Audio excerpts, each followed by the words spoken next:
Assalamualaikum warahmatullahi wabarakatuh. Di sini Ibu akan menjelaskan tentang perbandingan trigonometri pada segitiga siku-siku. Ya, jadi misalkan gini, Ibu punya segitiga siku-siku A, B, C, di mana siku-sikunya terletak pada sudut B. Terus Ibu punya sudut observasi, yaitu sudut theta. Nah, sudut observasi ini terletak di sudut C. Ada 3 sisi pada segitiga siku-siku kan. Ada yang dinamakan dengan hipotenusa atau sisi miring. Nah, pada segitiga ABC ini hipotenusanya adalah AC. Jadi ruas garis AC atau sisi AC itu merupakan hipotenusa atau sisi miring. Hipotenusa itu apa? Hipotenusa itu adalah sisi yang paling panjang di antara semua sisi-sisi segitiga. Terus selain hipotenusa ada juga yang namanya oposit. Oposit. Di sini opositnya adalah AB. Jadi sisi AB itu namanya oposit.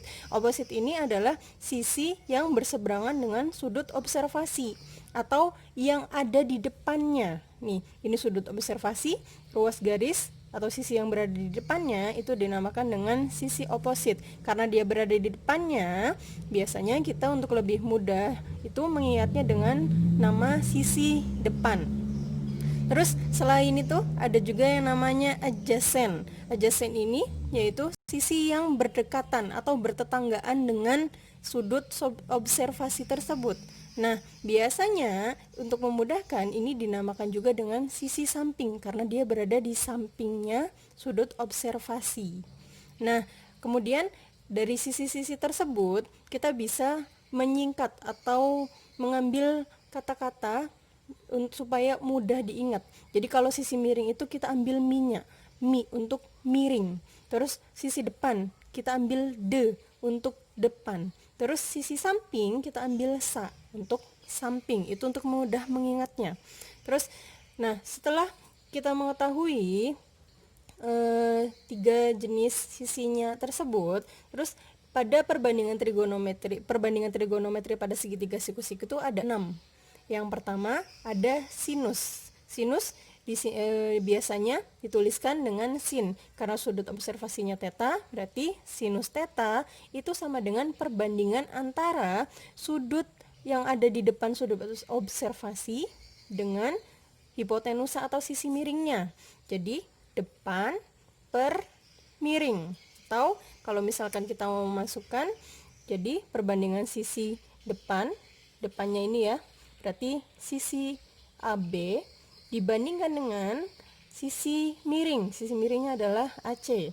Jadi sinus theta diperoleh perbandingan antara AB dan AC. Nah, untuk kosinus atau biasanya disingkat dengan atau disimbolkan dengan cos theta itu sama dengan perbandingan sisi sampingnya ini ya dengan sisi miring. Berarti perbandingannya adalah sisi BC dengan sisi AC. Terus ada juga tangen. Tangen ini biasanya dituliskan dengan tan.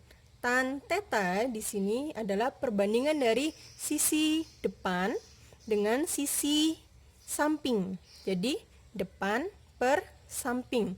Atau kalau di sini berarti depannya adalah AB, sampingnya adalah BC.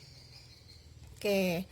Nah, terus yang keempat ada namanya kosekan atau biasanya ditulis cosec. Cosec atau biasanya disingkat juga dengan CSC. Kosekan theta ini nilainya kebalikannya dari sinus. Jadi kalau di sinus itu depan per miring, tinggal dibalik aja di kosekan. Jadi miring per depan. Miringnya itu AC, terus depannya itu AB. Itu ya. Terus sekan theta. Sekan itu kebalikan dari kosinus. Berarti kalau di kosinus itu samping per miring, berarti sekan itu kebalikannya, miring per samping. Berarti miringnya itu AC, sampingnya adalah BC. Terus yang terakhir, kotan atau kotangen. Kotangen ini adalah kebalikan dari tangan. Jadi kalau di tangan itu depan per samping, berarti kebalikannya adalah samping per depan. Sampingnya itu adalah BC. Habis itu depannya adalah AB. Oke, itu perbandingan di segitiga siku-siku. Nah, gimana untuk mengingatnya supaya gampang? Ingatnya gini ya. Demi Sami yang ada di desa. Jadi demi itu adalah depan per miring. Ini adalah rumus untuk sin. Habis itu Sami, samping per miring. Samping per miring itu adalah punyanya kos. Habis itu yang ada ini dihilangkan saja hanya untuk mempermudah. Desa, depan per samping. Depan per samping itu punyanya tan. Untuk yang kosekan, sekan, dan kotan tinggal mengikuti ini sebagai kebalikannya. Oke.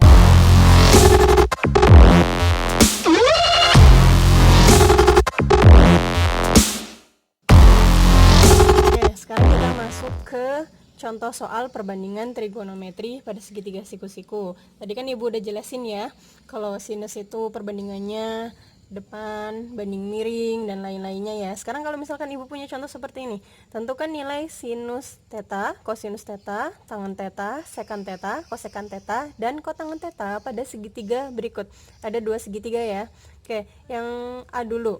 Yang A, segitiga siku-siku ini dia punya sisi miring. Pertama kita caranya untuk menentukan perbandingan sinus, kosinus, dan lain-lainnya, itu kita tentukan dulu mana sisi miringnya, mana sisi depannya, mana sisi sampingnya. Oke, kan sudut observasinya di sini ya, tetanya di sini. Sisi miring selalu sisi yang memiliki panjang terpanjang. Jadi 12, 9, 15, berarti yang paling besar atau paling panjang kan 15, berarti ini adalah sisi miringnya. Atau bisa juga ngelihatnya sisi miring itu adalah sisi yang tepat berada di depannya siku-siku. Oke, berarti kan ini sisi miringnya, ini kita tentukan. Ini adalah mi-nya. Terus D-nya yang mana, sa-nya yang mana? Depan itu, nih, yang berada di depannya. Berarti karena sudut observasinya di sini, depannya berarti yang ini ya. Nih, berarti D-nya yang 9. Habis itu berarti otomatis yang 12 ini itu merupakan sa-nya atau sisi sampingnya. Sekarang langsung masukkan sin theta. Ingat, sin theta itu demi, berarti depan per miring. Depannya berapa? Depannya adalah 9. Terus miringnya berapa? Sisi miringnya 15. 9 per 15. Ini bisa selesai sampai sini, bisa juga disederhanakan lagi. Sama-sama dibagi dengan 3. Jadi 9 bagi 3, 3. Habis itu 15 bagi 3, 5. Hasilnya 3 per 5. Habis itu kosinus. Kosinus theta itu samping per miring. Sampingnya berapa? Berarti ini ya, sampingnya 12. Habis itu miringnya 15. Berarti kalau disederhanakan sama-sama dibagi dengan 3 sama dengan 4 per 5. Habis itu tan theta. Tan theta itu perbandingan depan per samping. Berarti depannya adalah 9, sampingnya adalah 12. Berarti 9 per 12. Ini bisa kita sederhanakan dengan sama-sama dibagi 3. Berarti hasilnya 3 per 4 gitu ya. Terus kosekan theta, ingat kosekan theta itu, kosekan itu adalah kebalikannya dari sin theta. Berarti langsung aja di kosekan theta kan 9 per 15. Berarti kalau kosekan theta dibalik jadi 15 per 9. Atau kalau sudah disederhanakan jadi 3 per 5. Berarti ini dibalik sama dengan 5 per 3. Sekan theta itu kebalikan dari cos theta. Berarti samping per miringnya kan 12 per 15. Berarti di sini 15 per 12. Atau kalau sudah disederhanakan ini 4 per 5, berarti jadi 5 per 4.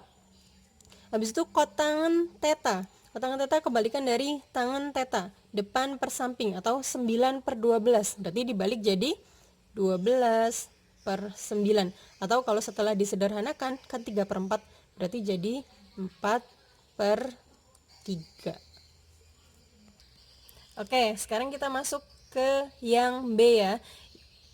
Tadi kan kalau yang A itu semua sisinya sudah diketahui ya, 12, 9, 15. Sekarang kalau misalkan kita punya segitiga, tapi cuma dua sisi aja yang diketahui nilainya. Misalkan sisi ini adalah 12 panjangnya, terus sisi satunya 5 panjangnya.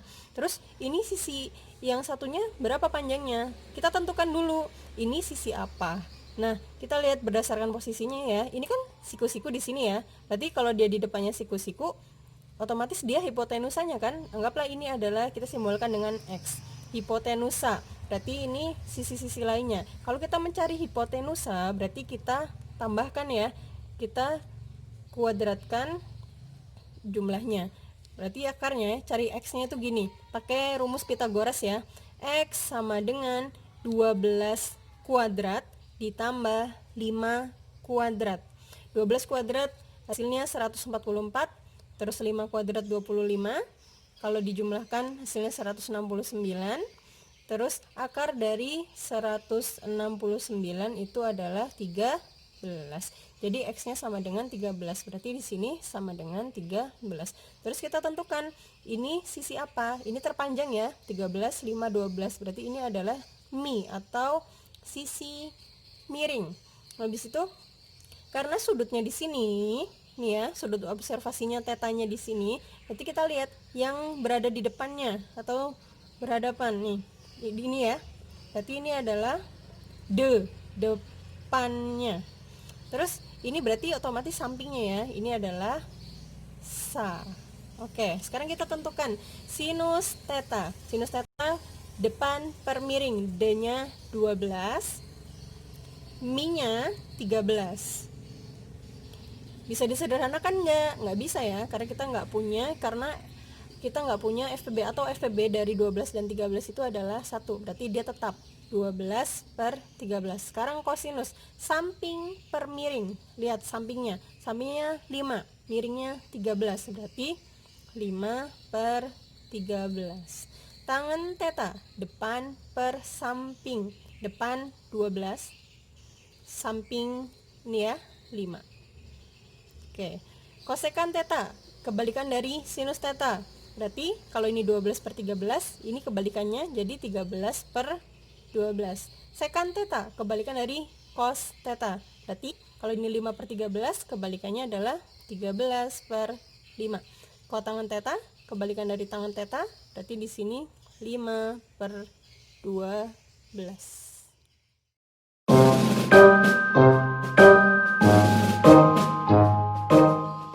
Oke, kita lanjut ke soal nomor 2 ya. Soalnya seperti ini.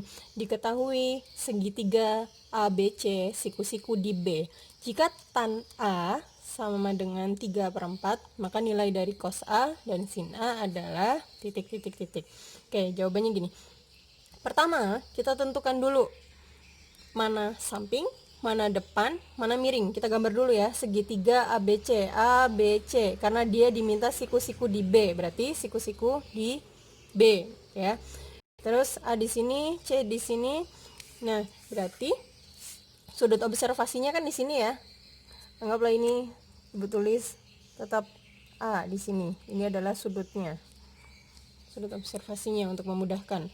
Terus pertama kita tentukan dulu mana sisi samping, mana sisi depan, mana sisi miring. Oh, sebentar. Sebelum itu, ini kan diketahui tan A sama dengan 3/4. Ingat-ingat lagi, tan itu apa? Tan itu kan rumusnya desa, berarti depan per samping. Dari sini kita tahu, berarti sisi depannya nilainya adalah 3, sisi sampingnya panjangnya atau nilainya adalah 4. Situ kita masukkan ke sini.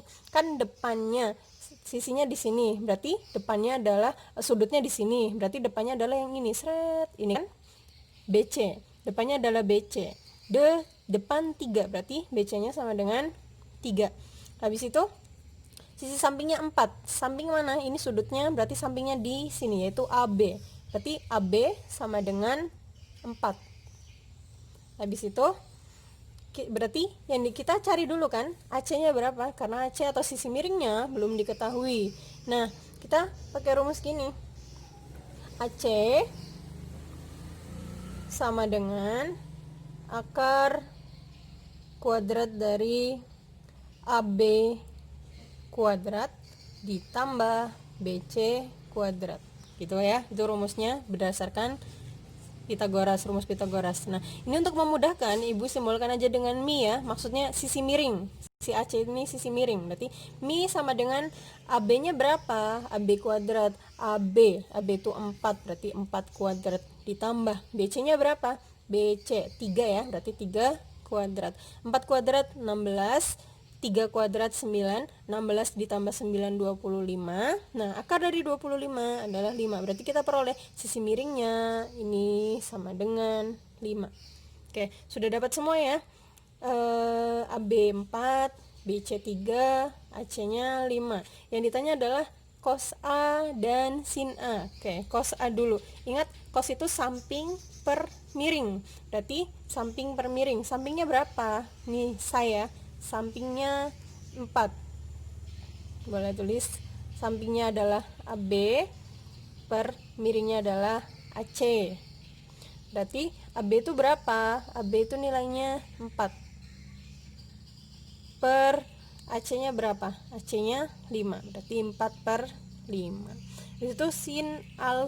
Sin A itu, sin itu depan per miring. Depannya yang mana? Depannya itu adalah sisi BC, miringnya adalah sisi AC. BC-nya berapa? BC-nya adalah 3 per AC-nya 5. Berarti diperoleh jadi sin A sama dengan 4 per 5 dan cos A sama dengan maaf kebalik ya. Jadi ini cos, jadi cos A sama dengan 4 per 5 dan sin A sama dengan 3 per 5.